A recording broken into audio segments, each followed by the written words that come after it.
தான் இன்றைக்கான வாக்குத்தத்தத்தை நம்ம பார்க்கலாமா?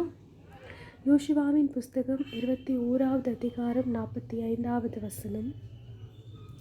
கர்த்தர் இஸ்ரவேல் குடும்பத்தாருக்கு சொல்லியிருந்த நல்வார்த்தைகள் எல்லாம் ஒரு வார்த்தையும் தவறி போகவில்லை, எல்லாம் நிறைவேறிற்று. ஆண்டவர் வாக்கு பண்ணினதை இஸ்ரவேலுக்கு குடும்பத்தாருக்கு வாக்கு பண்ணினார். ஆபிரகாமுக்கு தேவன் வாக்கு பண்ணினார். என்ன வாக்கு தத்துவம்? நான் உன் சந்ததிகளை கடற்கரைத்தனையான மணலை போல பெருக பண்ணுவேன், வானத்தின் நட்சத்திரங்களை போல அவர்கள் பெருக பண்ணுவேன் என்று ஆண்டவர் வாக்கு கொடுத்தார்.